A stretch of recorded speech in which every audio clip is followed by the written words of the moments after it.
What is up, Mets fans? Welcome back to another episode of the Mets'd podcast. Episode number 224 just wrapped up a long 4-game series with the St. Louis Cardinals in which the Mets took 3 out of 4, playing good baseball again, beating up on those weak National League Central teams because we know that is one of the worst divisions in all of Major League Baseball. A lot of good stuff going on in the Mets world. Pete Alonso, Francisco Lindor, Jeff McNeil, everybody is clicking on all cylinders. We got good pitching as well. We're going to talk about everything as we always do with you guys. Make sure you're following us on all our social media at Mets'd on Twitter, Instagram, and TikTok. If you're looking for a video version of this podcast, go subscribe to the New York Mets YouTube channel. You'll be able to find us over there. And if you're listening to us, Apple Podcasts, Spotify, Google Podcasts, Odyssey, drop us a rating, drop us a review, download, and subscribe. We do appreciate all you guys hanging around here as we get into the dog days of summer. James, how are we feeling? Feeling good. Mets play good baseball. Great series. Love beating the St. Louis Cardinals. Talked about it last episode. For any team that isn't near an ocean, they're the most hated ones, I think, by a good margin. So really happy to beat them up a little bit. Yeah, they self-proclaimed best fans in baseball. We got a little bit of a taste of that in this series. That's not true anymore. Yeah, no, it's definitely a little false because, I mean, is that something we want to talk about right now, or we want to go through game by game, and maybe we'll cover that in a few seconds here. But, I mean, the Cardinals fans, I will say this, empty every single game. And if they were the true best fans in baseball, they'd be packing that house no matter what, because it's not necessarily always about the W's and L's. It's about having a good time, appreciating your team. But apparently these Cardinals fans are a little too good for this team. And honestly, I don't blame them. It's the first time we've seen them in a long time, and they look horrendously bad. Well, that's what I was going to say, is because the Cardinals fans always can take the claim of best fans in baseball because they've never dealt with any adversity. You know, it's like the kid that it's like Yankee fans. But Yankee fans are, for some reason, Yankee fans are built differently. Whether you think that's good or bad, you can interpret that however you want. But like Cardinals fans are like the nice kid. He went to like great private school. He had amazing tutors, no adversity. Went to a nice magnet high school, right to the Ivy League. Like never any issues. Then if suddenly you get knocked back in your ass, and you're like, oh my god, how am I going to respond to this? That was the Cardinals fans though. So now we're seeing it. Yeah, the Cardinals, when we played them earlier in the year and they were struggling, but it wasn't like fully bought into yet that they just weren't very good. I feel like at that time, where now it's very much well known they're one of the worst teams in baseball, the way that they're playing. And watching them play this 4-game series, it is hard to believe that this was the same Cardinals team of the last few years. I don't know what Ali Marmol has done there, but they just play bad baseball all around.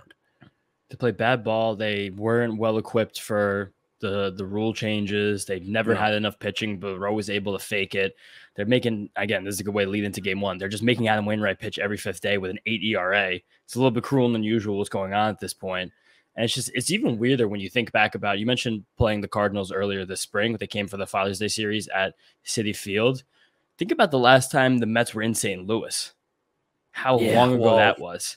That was like, what, late April, early May? I think it was late April of 2022. That was the amount of things that have happened in life since then. We were still having fun. We're still doing the podcast ourselves. I hadn't moved apartments yet. You hadn't moved apartments yet.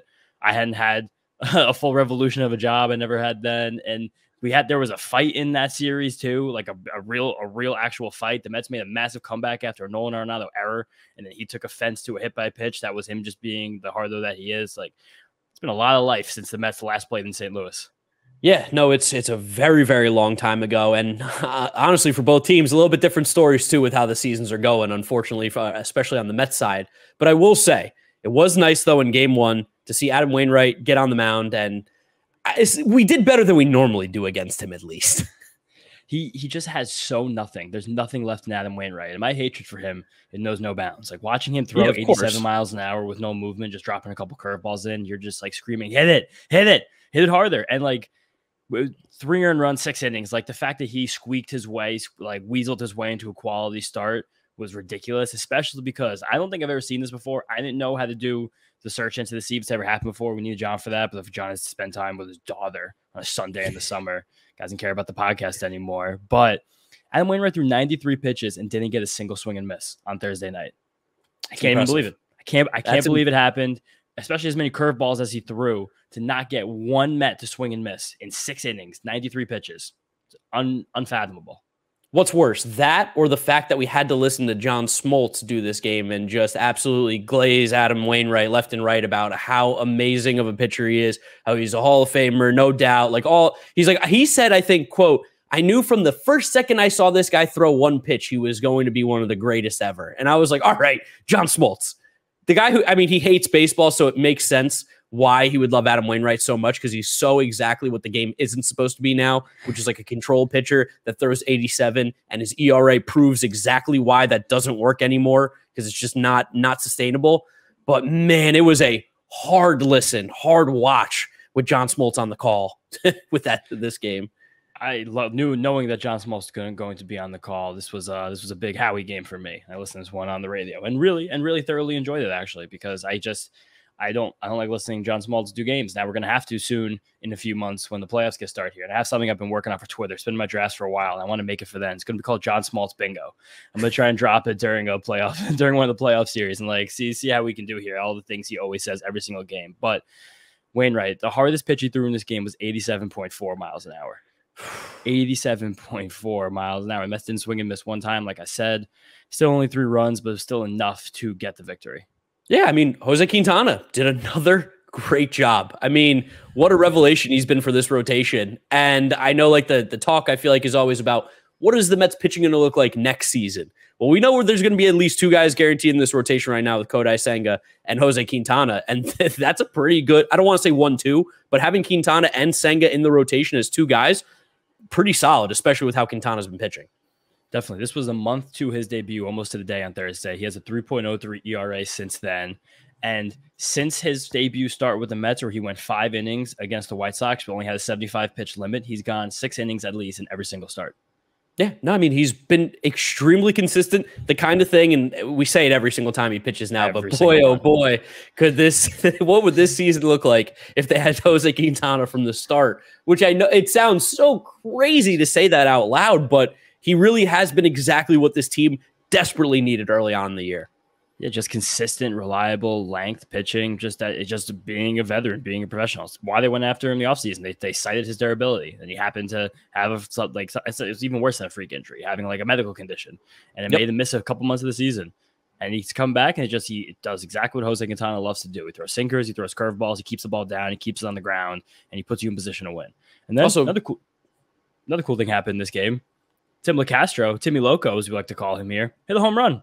8th of his career. That's a big deal. That's exactly what I was going to say. I was like, can't forget Timmy Lowe as well, getting on the board with a home run this one. Alonso got a home run off Wainwright too, and as we know, Pete Alonso owns the St. Louis Cardinals. Honestly, I think just owns the entire National League Central. If you break it down, it seems like he plays well against every single one of these teams every time he goes out there. But Pete with another great game. McNeil, Lindor, like all their numbers have just been climbing and climbing and climbing. And really outside of that 6-game skid right after the trade deadline, the Mets have been playing pretty good baseball for like a decent chunk right now.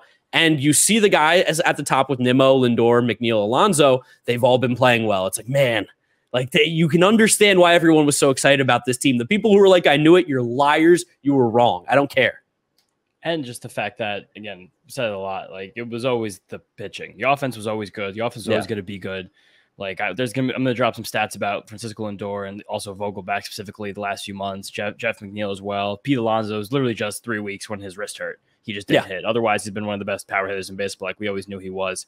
And that goes into game 2, where the Mets offense really started to come alive in games 2 and 3 of the series.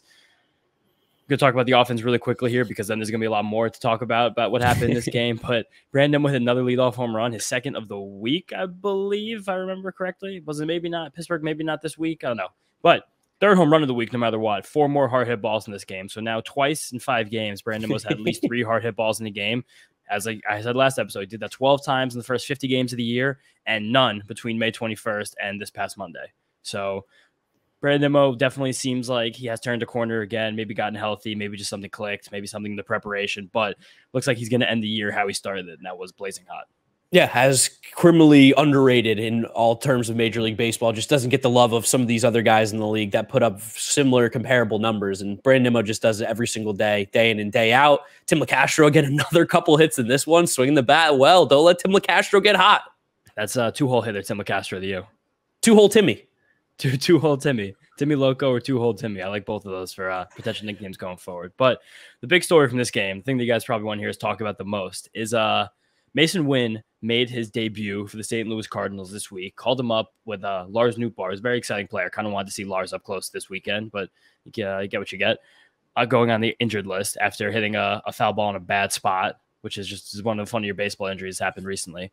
So Masyn Winn comes up, highly regarded prospect, former either first or second round pick, high draft pick, crazy tools, first round pick, insane arm, a bit of a smaller guy, but still gets the power, still has like the velocity, pretty high on him in general. And he hit a ground ball to third base line. And then that ball was thrown errantly to Pete at first base. Pete dove for the play. And when that happened, the ball got scuffed up in the dirt a little bit. Pete just being a little bit disgruntled that a player who is, a young guy got on for a ball that would never left the infield. He just took the ball and kind of frustratingly just woofed it into the crowd. Just totally yeeted it. And to his dismay, that was Masyn Winn's first major league hit. And Pete chucked the ball 15 rows deep. Yeah, I mean, I think you could tell immediately that Pete felt super, super bad about this. I mean, we've been around Peter Alonso enough. We've spoke to him. He's just genuinely like one of the nicest, kindest dudes probably on a baseball field at any given moment. He's just such a happy-go-lucky guy. Like, yeah, everybody goes through their moments where they feel sad. He snaps some bats here and there. But Pete, if there's anything Pete Alonso is not, it's a mean guy. Pete, and you know what? I'd be scared to see Pete mad. I'd be scared to see him angry. I wouldn't want to see that happen. But this was obviously clearly an accident, and the internet went absolutely crazy because for some reason there's a narrative out there that Pete Alonso is like this awful dude and people hate him. I can't wrap my head around it. Every single time this narrative comes back up, I always get a little bit confused by it. And it's just become so obvious that these people don't like watch and like see Pete Alonso at any given day. Of course not. Because he like you can hate Pete or you can love Pete, but everyone has to understand that he is always completely himself, no matter what. When he's like messing around the dugout, when he's hitting home runs, when he's like chirping people, when he's snapping bats, and when he like apologizes, when he humps the railing of the dugout, and then when he apologizes profusely for not realizing that that was a player's first major league hit on a ball that didn't leave the infield that he had to get dirty for. He's being honest. Like I was scared Pete might have lost sleep over this. Like he was upset. I was like, I don't want this to cool Pete Alonso's hot streak. And another funny thing about this is that he had gotten beaten the day before, and the Cardinals have gone after him a few times. He literally was like kind of singled out in a fight against them last year. Most of the same roster, a lot of the same players and coaches. So there was even a little bit of people on the internet who were like, oh, Pete did this on purpose. And I was like, first of all, there is absolutely no chance in the world that most baseball players would be this petty after getting hit in the day before, a game between two teams under 500, definitely don't like each other, but regardless, would throw a player's first hit into the crowd on purpose. Second of all, if any player did do that, that'd be crazy dog. That'd be an insane amount of dog in them. But again, this clearly wasn't the moment for that. And everyone knows how hard it is to get your first major league hit. A guy like Pete, who came up through his team system, was a high draft pick, probably understands that better. And then he definitely made right on it by sending Masyn Winn an autographed bat and a bottle of I think it was it was Johnny Walker. No, it was Johnny Walker Blue, I think. It was some kind of 1942 bottle of alcohol. Very fancy bottle of alcohol. Told him good luck. Don Julio, 1942. Yeah, no free ads. Yojole, best tequila on earth. But he sent him a bottle of old tequila. Yeah, he sends him some tequila. Classy move. I mean, we were at the bar on Friday night hanging out as boys do in the big city, and we were watching him at, like, I don't want to say the press conference, but with the reporters at his locker in St. Louis. And Pete just like you could see his reactions. You're like, this guy did not do this on purpose. Like there was a lot of like, oh God, like he looked like he made the biggest mistake of his life. Like you would have thought he did something horrible. And you know what the best part of this entire story is? Masyn Winn got the ball. The ball didn't disappear. The ball wasn't taken and ran away and someone didn't hijack it or whatever. The ball went right back to Masyn Winn. So all the uproar and hoopla was just the best fans in baseball, again, jumping on one of the greatest power hitters we've seen to ever start a baseball career because, they're so tuned into the national landscape, it seems like. Yeah, right. And they were letting Pete hear it the rest of the series. He was getting booed the rest of his at-bats. Like, he was genuinely upset. Anyone with eyes and a beating heart and a working brain could be like, oh, this guy's very upset. He screwed this up. He made right on it 5 times over. It ended up being no harm, no foul because the player got his ball back. And the best fans in baseball, in major air quotes here, people not watching on YouTube, just couldn't lay off the guy. Like, I know how bored they must be with the way the season's gone for them, and probably disgruntled because they don't really see a path forward because they have absolutely no pitching development, have no means to get some in the next few years. So you kind of have to focus on something for the Cardinals because you have little hope for success in the future. The only thing going for them is that they play in one of the worst divisions in baseball. So they've been doing that for a while. They're NL Central merchants and always have been. but it's so ridiculous to pile on this guy for something that was such an honest mistake and something that he feels so obviously bad about. Yeah, I mean, Cardinals fans don't even like their own players sometimes. Remember when Wilson Contreras was a big problem? So, I mean, I guess it's not shocking for the best fans in baseball to hate a player on another team when they hated their catcher that they gave a mega deal to. So, he's not Yachty. He's not Yachty. If you're not Yachty or Molina, you're the worst person on earth. No, if you're a catcher and you can hit, we don't want you. You got to control the staff. Yeah. There's also the way Pete threw was also funny. Like he did look back and then took like a double tap and then just right over the net. Oh my God. And absolutely, I think he did it. I feel like I could be wrong. Was their first base coach Stubby Clapp? Yes, I believe so. Okay, so that man has a rivalry with Pete anyway. So he's Gator rolled him. So there's history there. But it's crazy, dude. It was crazy that people said that. And in the midst of this, all Pete did was continue to hit more and more home runs against this team. He has now, I want to do this math right here. He has 13 since July 25th, less than a month. It's crazy. It's awesome how good this play. Also got to talk about little Joey Lucchesi, return to the Churve. Joey Lucchesi, he's not a Missouri boy, but he played his college days in Missouri, I believe, at Southeastern Missouri State or something along the lines of that. I think it might be SEMO, one of those schools. But yeah, Joey Lucchesi, I mean, looked fantastic. Looked great again. He's just kind of like every time he's come up this year, it's been really good. Yeah, 5 2/3, no earned runs, 5 strikeouts. The curveball was silly. Got 8 whiffs and 14 swings. Churve. Of course, the Churve. And he has like the sneakiest 3.5 ERA in 30 innings pitched of like any player in baseball this year. It's unbelievable. And you're right, Southeastern Missouri State was the college. Let's go. Southeastern Missouri State University in Cape Girardeau, Missouri. Sure. It's got to be like, that sounds a little Cajun, Girardeau, almost. It does sound a little Cajun, a little French influence up there, but really nice. And then taking a nice start from Lucchesi, taking the hoopla of the Pete moment early in the game, and then the offense totally popped off in the 7th. Hit parade at the top of the order, started by Nimmo, Tim LaCastro included, to Timmy Two-Hole, and then Jeff McNeil put a big exclamation point on it with 3-run home run to put the game out of reach. Jeff McNeil's average and OPS slowly climbing back up to where we could expect it maybe one day. I don't think he's going to be hitting 320 this year with a 850 OPS by any chance, but he keeps playing like this. I think over the last like 2 or 3 weeks, he's hitting like 330. Like we know he's a good hitter. We know he was going to find it eventually. Jeff has a 133 WRC plus since the trade deadline and has raised his full season average from 252 to 263 in just those almost 3 weeks. Yeah, I mean, he's a beast. There's the only guys really hotter at the plate right now are Julio Rodriguez and Bobby Wood Jr. So and Francisco Lindor. We'll talk about him a little bit more. Nice win. Take the first 2 games, moving on to game 3 with just immaculate vibes. It felt, and I think Gary and Keith mentioned it, said the way that they're playing right now does remind us a lot of last year. He said they feel relaxed. They look confident. Keith was making a lot of comments about this. There's a play at one point where Jeff McNeil tried to turn 2 on a very difficult ball up big in game 3 and threw the ball second to Lindor, and Lindor was there. It was like a tough play. And Keith's like, man, these guys are they're kind of just vibing and chilling and playing baseball like we expected them to. Like, this is good to see. Yeah, it feels like baseball's fun again. They're loose. There was a great play on Sunday there where Rafael Ortega scored from first on a Jonathan Arauz single, and it was like, all right, he's moving there. Even like the P play, he got thrown out in the 8th inning, but like you just see him like try to be aggressive, like take advantage of a bouncing ball, and like all right, like the guys are not really. It seems like they're playing again more than thinking. It felt like the first half was a lot of thinking rather than playing, and this was just an onslaught. Like from the middle of the game on, it kind of started like a little back and forth. Francisco Lindor scored in that drop third strike in the first inning. He basically stole home. We're going to say Francisco Lindor stole home on that one. But from the middle innings, once we saw Miles Mikolas once, got home runs from Pete. Vogie put the exclamation point on it with a grand slam. Demetrius Jerome hit another one late. Vogie's grand slam was great. Pete's went 470 feet, estimated distance, which is one of his longest home runs of the year.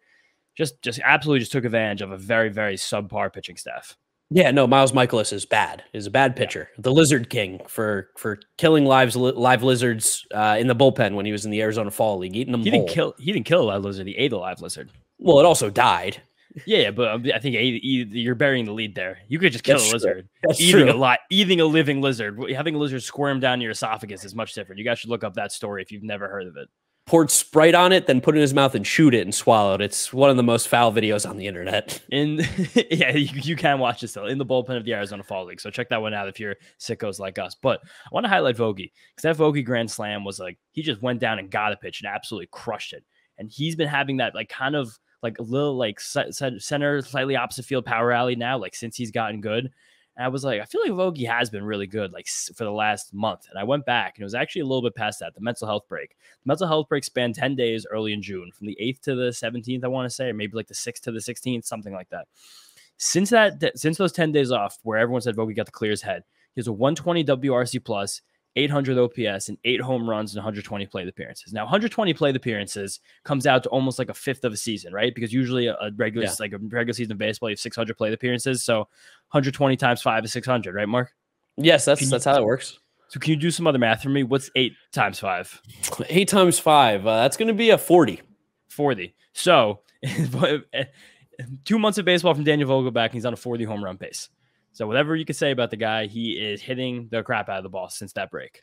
And maybe this is anecdotal, but I feel like he has been way more aggressive, especially these last 2 weeks here. Because in this game, that home run in the Grand Slam came on a 1-0 pitch. And normally we tend to see Vogelbach, who is lauded for his eye. He obviously does have great plate discipline. There's never a doubt there. But we see him swinging early and being aggressive. And this is always a guy who, when he hits the ball, he hits it hard. It's just been a thing. I feel like the issue that maybe some Mets fans have had, or the struggles that have come from Vogelbach, has been there's just been a lack of aggression behind the way he takes at bats at the plate. And Keith was talking about it too. He's like, I'm really liking the way he's swinging the bat. He goes, I think he got closer to the plate, and he's just like, I'm going to start swinging. I'm going to start taking hacks, and it's been working. Like whatever it is, keep it going, Daniel Vogelbach. This is the player that me and James knew were inside you the entire time, because you've done it before. You did it last year too. It was just I don't know what was going on at the beginning of the year. Maybe it was just, I don't know, a lot of pressure or whatever it could have been. But the old Daniel Vogelbach that we're seeing again, it feels good to actually get to see that happen.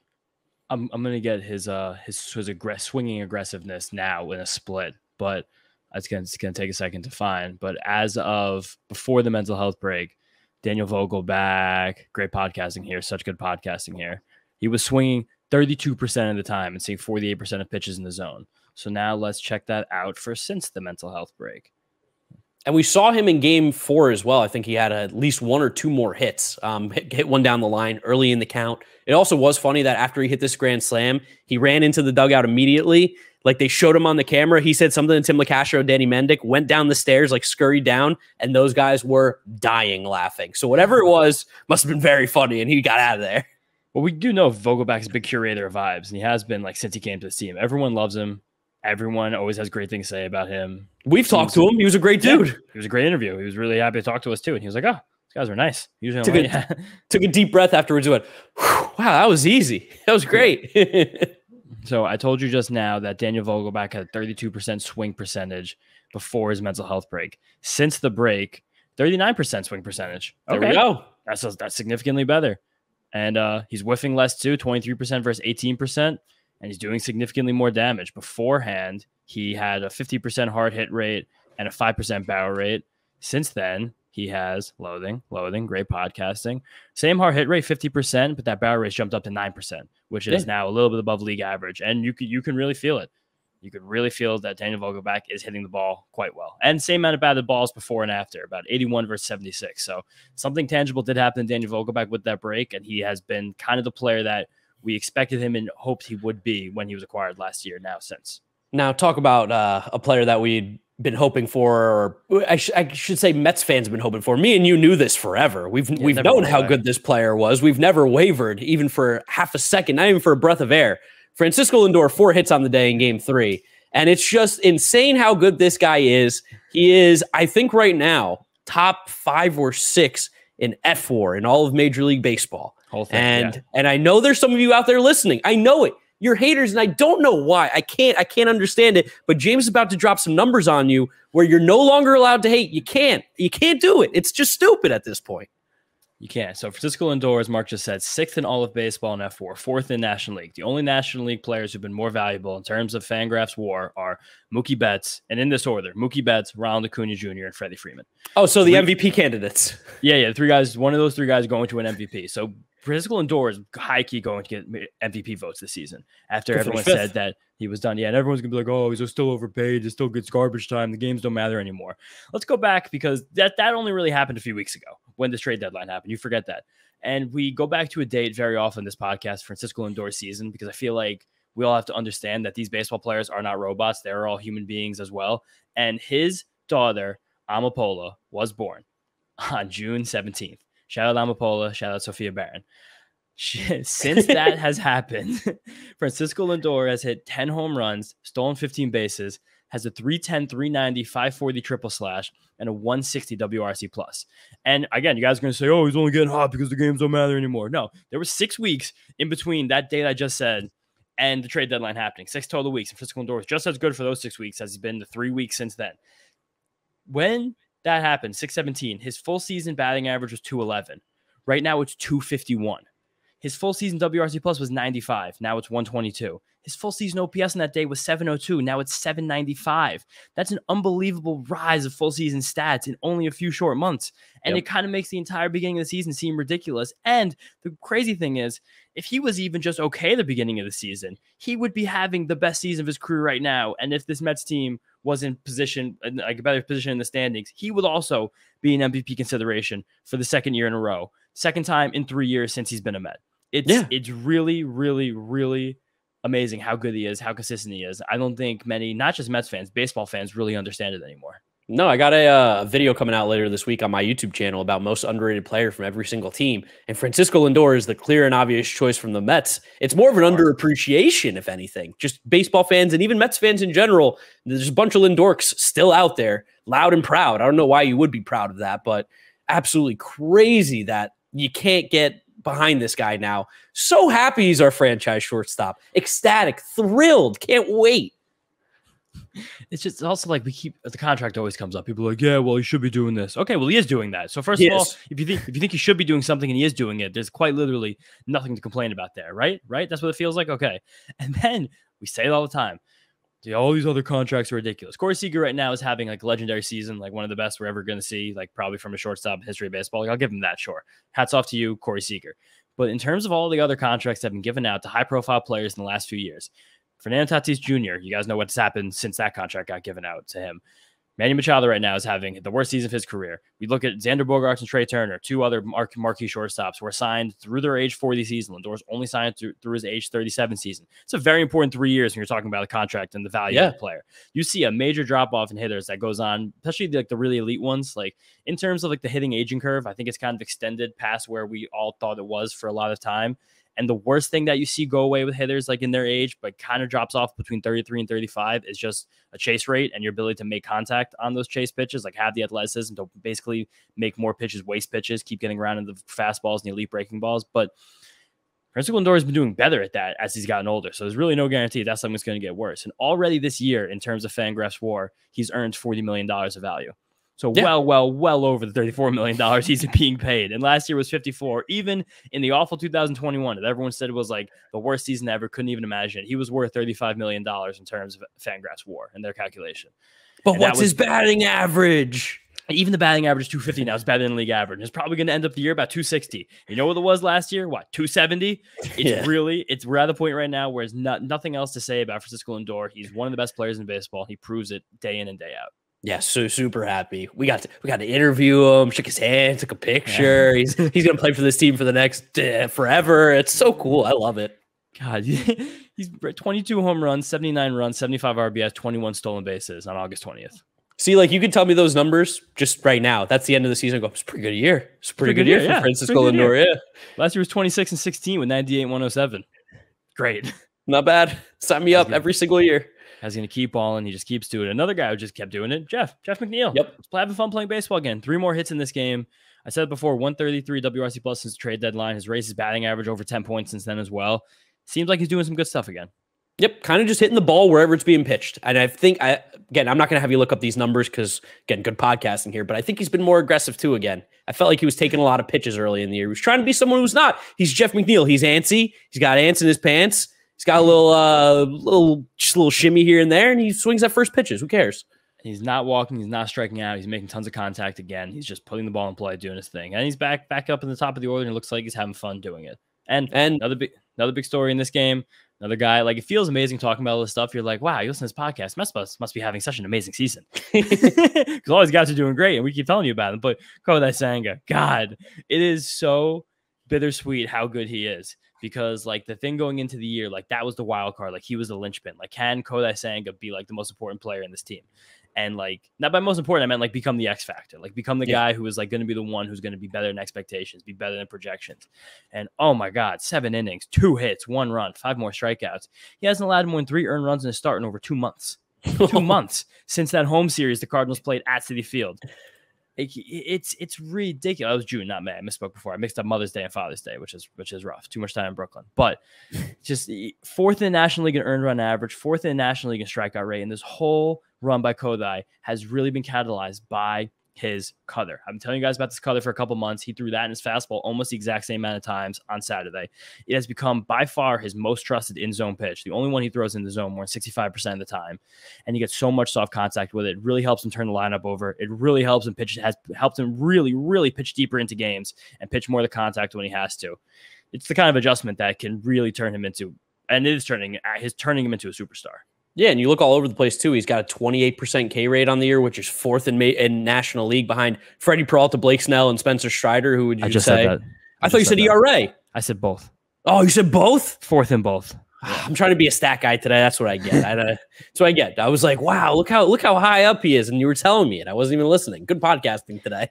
Great podcasting. It's Sunday. It's lazy Sunday. We're doing a remote. You guys know. Even Danny Mendick got 3 hard hit balls in this game. Shout out John's favorite player. John's favorite player, Danny Mendick. He loves Danny Mendick. But this was just a fun game for the Mets. This was like one of the high watermarks like since the trade deadline of everything that's happened and all the ways we felt compared to how we felt early in the season.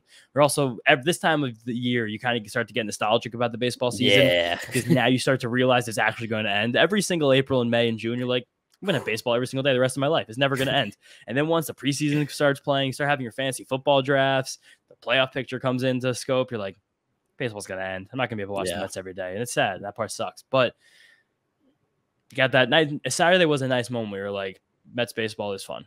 Yeah, like this is what we expected a lot of this year. A little bit more than what we saw. But great stuff happened. Couldn't get the 4-game sweep. Oh, no. We'll be fine. It was still a great series by the Mets. Game 4 was what we like to call a poop fest. Just not a whole lot of great going on there. Carlos Carrasco did well through the first time, struggled after that. Masyn Winn got a real hit for the first time in his career because his second hit in his career, his second hit was also an infield little dribbler as well. He's a great athlete. He's going to be a very good player. One of the few things Cardinals still know how to draft well, that's for sure. But they can draft well and they can develop a hitter, but I can't foresee them developing a pitcher for a long time.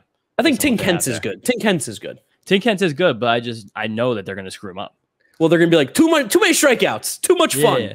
You should throw the ball to contact more. It's going to be like, I'm throwing it down the middle and they're swinging and missing. And they're like, throw it less hard. And that's going to screw them up. That's going to be it. I'm going to call that one now, my anti-Cardinals brain. But yeah, just not a very good game. Carrasco, we talked about his struggles this year. He really just can't get around the lineup once. I feel like he's a guy who could really benefit from an opener, like just not face Paul Goldschmidt, Nolan Arenado in the first inning, come in to face the 5th hitter in the second inning, face those guys once in the second or third inning, and then get the heck out of there by the time the next time they're coming up. Because that second time, or it was the third time that he came up, Goldschmidt just like pit one to the moon. So, and it wasn't even that really bad of a pitch. It's just Paul Goldschmidt can get inside on like 92. It's not that hard. Yeah, no, he's not even having that good of a year. Like he's coming off the MVP season. He's going to end the year with like 25 homers and like 85 RBIs and 270 average. So just like kind of just like be still a great baseball player, but just like kind of like curtailing down into his late 30s. But yeah, it just wasn't a great game. Thought we were going to make it a little tight late. Thought we were going to have a little bit of fun. But 3 out of 4 is a really nice way to have a series. You were on the radio today, right? You were listening to Howie? Yeah, I was listening to Howie. So Keith was in like full chill, relax mode today. They were having a lot of fun in the booth, as always. Keith loves St. Louis, obviously, as a Cardinals Hall of Fame member as well, one of the best Cardinals to play, which is so funny for a club that's so rich in history. Keith is also one of their best players, too. He was talking about he forgot his scorebook today. He forgot his scorecard. And he was like scrambling for it. He's like, where is he? He's like, you know what? gonna relax him and enjoy the game today. No scorebook, no scorecard. Wow, that's really loosening up. And we even forgot to mention Keith forgot his one of his picks 11 shirt on Saturday night, and he had to get a piece of duct tape over the logo for the other network that does the Mets games, and he was like so embarrassed. He was so bashful in the opening lines. Gary's like, "We're gonna talk about the game, but first, Keith, did you forget something, Keith?" And he was all red. He was also wearing his red shoes on Friday night. He dropped those on the table, his Cardinals shoes. Nice for again. I hate the Cardinals, but cool to see Keith crack a smile. I'm going to give a shout out to Joaquin Andujar as well. A lot of Joaquin Andujar talk from Keith, he was a phenomenal pitcher for the Cardinals in the mid 80s, where he put up back-to-back years finishing fourth in the Cy Young, 260 innings each of those years with like a 3.3 ERA. I think I told you this when we were at Citi Field once, because I swear Keith brings up Joaquin Andujar so much on the broadcast. Then you look at the numbers, you go, okay, I guess it makes sense in some big years for the Cardinals when Keith was there. Yeah, Howie also told a really cool story on the broadcast today. I just think St. Louis is such rich history, especially National League history. So these guys who are Mets lifers, they just know a lot about the Cardinals. He told a story that I'd never heard, which I thought was really interesting. Have you ever heard of Max Lanier? No. Lanier? So Max Lanier, I don't know how to pronounce it, Lanier. He was a very good Cardinals pitcher through the late 30s and the early 40s. I know, right? That's pretty funny. One of the best pitchers in baseball. At the time, Mexico was trying to start a new baseball league, and they were actually offering players more money to go play in their league. In 1946, they offered Max Lanier off the Cardinals at the time. And again, this is 1946, so he was 6-0 with a 1.93 ERA in his first 6 starts of the year. They offered him basically twice his major league contract to go pitch for them. And he was coming off a season 1943 where he led the league in ERA, the 1.9. He had 15 wins, 17 wins. He had an injury-riddled 1945, one of the better pitchers in baseball. And he was like, yeah, I'm going to take that. But at that time, the reserve clause was still in place, and the Cardinals had his rights. And they said, you absolutely can't do that.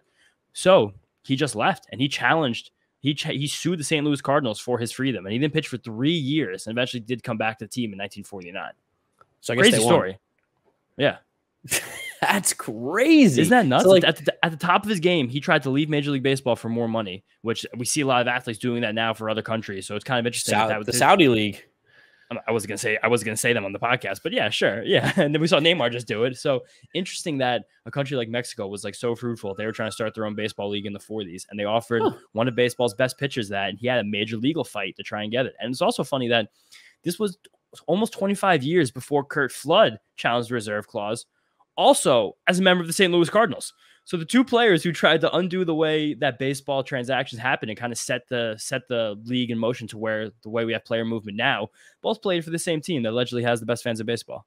Yeah, allegedly. We also know that they somehow get a mid-market draft pick every single year as well. So yeah, even the old CBA, when they used to give teams who were technically mid-market, it was an insane rule. They used to alternate by season, giving a compensatory first-round pick or second-round pick, and then more money in the international free agent pool. It's ridiculous how this team cries poor. You know, they ask you for money in one hand with a Virginia ham under their arm in the other. It's freaking St. Louis Cardinals. I hate them, but happy to beat them. Happy to beat them. We're also coming up to the month of September here, which means September 1st, I believe the rosters expand to 28 players. We're currently at 26. So you get to add 2 players to the roster. You can only have 14 pitchers on the team. And while we'll probably know more and more as the weeks go on, just figured just quick little talk here, because there's been one pitcher in particular who's been pitching so well in the minors, guy who maybe gets a chance in September. Maybe. And that pitcher is Mike Vasil. And we wanted to do this with John because John has some great data on Vasil. And I'm sure you guys know that him and Vito are doing the Future Flushing podcast. So definitely check that out. It comes out basically daily. Lots of interviews with guys. I did the Drew Gilbert interview last week. That guy's a dog. But check out their podcast if you want some more consistent minor league news. But I want to talk about Vasil because Vasil has been AAA for a few months now. In AAA, we have a lot more data than we have in AA, especially data available to the public. So you can see some stuff with him. 2 starts ago, he took a no-hitter into the 9th inning, which was that was a crazy thing. It got broken up there. And his last start, he pitched well. And he pitched again on Sunday. He had another really good start, shutting out the Columbus Clippers or giving up 1 run against the Clippers over 6 innings. But he had a really good start again. So he's now kind of found his groove in AAA since making that move up from AA, where he struggled at first. And the Mets have a lot of candidates for those 2 extra roster spots. Also, I really miss those back in the old days when they used to just call up like 15 guys in September and used to be chaos baseball, like 12 pitching changes, like keep rotating these guys through 4-hour games. Yeah. Just get any 21-year-old in AA, like have them sit in the dugout, and feel the game. That's when you had Lou. It's when you had loogies around too. So you would just like a lefty was up. Get that 28-year-old lefty who we called up in the game, whatever his name is. Get him in here. Get Daniel Zamora in. God, that was such chaos. I can't believe how long they did that for. Like how that was just a regular thing that they would just play 40-man rosters in the month of September. But something interesting that I've noticed with Mike Vasil, a guy who's come through the system a lot, basically was a control guy. He is fastball first, fastball heavy. Since he's made the move up to AAA, he's throwing about 60% fastballs, if not a little bit more. And that pitch is getting about 30% whiffs when he's throwing it.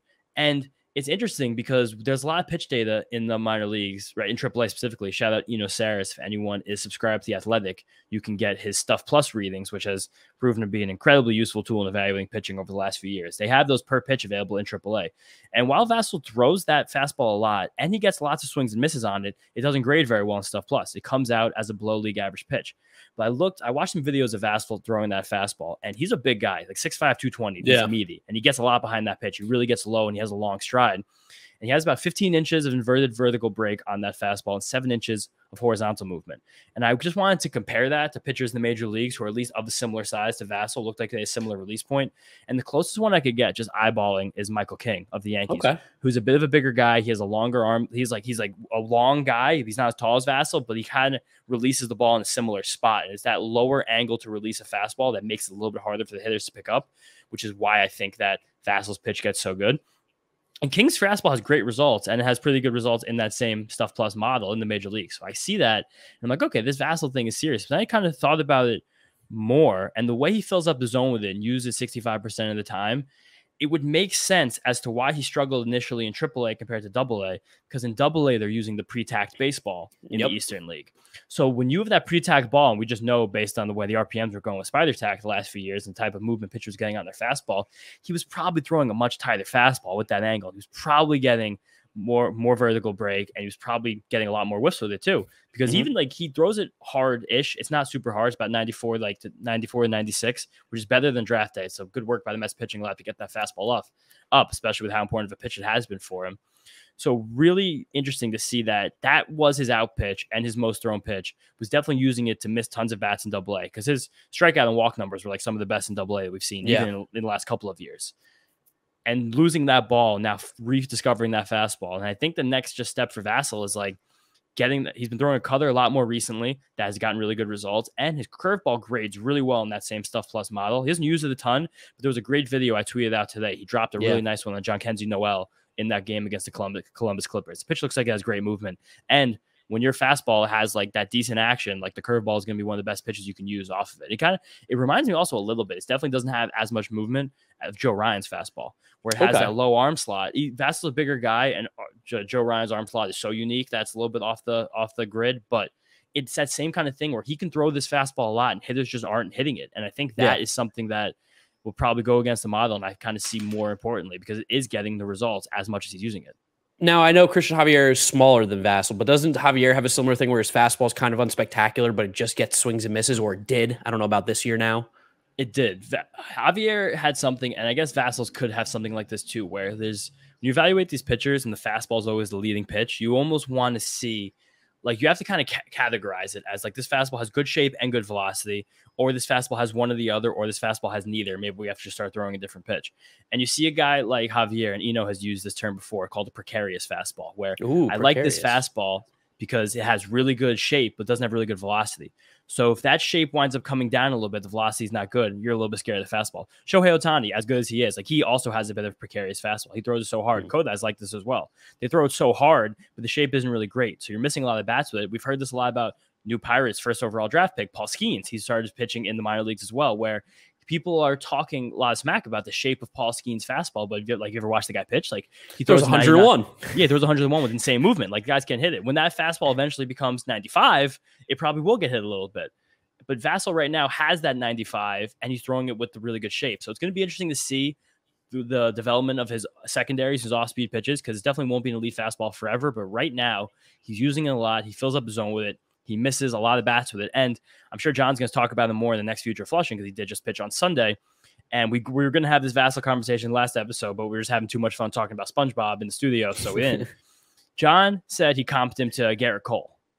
It's a lofty comp. And I'm going to leave you guys with that. Now check out Future Flushing and tweet at John. Why do you think Mike Vasil's like Garrett Cole? Because you know he's not going to listen to this episode. So the word of this episode is Cole. C-O-A-L, Cole. Garrett Cole. Yeah, he can answer that one. We're not going to answer that one. Yes, no. So that's it. That's it for John. That's the Mike Vasil talk, because having that data in AAA is pretty cool. And he's very interesting pitcher, the way he's developed and like how he's come through the system. No, 100%. It'd be cool to see him maybe get a chance in September if, the Mets decide to expand the roster and use him. Be cool if he gets a chance. There's a couple other guys that could get chances too. We'll talk about guys as we get a little bit further on, closer to September. I'm sure we'll have an entire episode talking about the guys that get called up eventually. So let's go ahead and go to the Esti-Met. You guys know John isn't here, so we're going to take this one ourselves because John doesn't love us anymore. That's what it is. John doesn't want to hang out. He's got a new love. A new kid. It's his own daughter. So let's go ahead and say James won the last one. Let me tell you, I hit the overall temperature on the money, 99, and it got to 99 during the game. But game time start was 94. You had 91, so you did beat me. And in classic fashion, when James win, the Mets win. So you guys should be really rooting against me big time. Do you have a whiteboard? I have a whiteboard. I'm gonna let you take it while I unbox it. I got it from Amazon. You ordered one? Nice. I have one as well. Yeah, I have 6 in a row in the Esti-Met. Whenever I do well, the Mets do well. I was so hot last year when we started this thing, and then Mark got hot as the Mets got not hot through September. Really good podcasting episode. If you guys are on YouTube, you're watching Mark literally unbox his whiteboard right now. But the Mets are heading back to Atlanta this weekend after seeing them last weekend. And you guys, we don't have to preview the series very much because you guys know a lot about this team. You know how good they are. You know how ridiculous they are. You know that they're still playing as one of the best teams in baseball. You know how much we hate them. I'm sure we're going to have all the Braves fans flood our YouTube channel when we play them next series, because we're going to have to pontificate about the Braves, and they just love hearing Mark especially say how much he loves the Braves. Hundreds of YouTube comments every single time we've had a series with the Braves. So I got to say, the last one, though, a lot of Braves fans gave a lot of positive comments. Yeah, they were nice. They were like, you guys are our rivals. Like, you guys have had a disappointing season. We don't think you're a bad team. Like, we're excited for this rivalry to get going again, which it was like a little patronizing for sure, but still a nice thing that they not total inbred.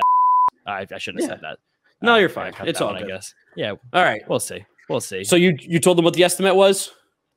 I didn't tell them. Yeah, I was waiting for you to unbox. But the Esti-Met for this episode is going to be Monday's starter for the Braves is old friend Bryce Elder.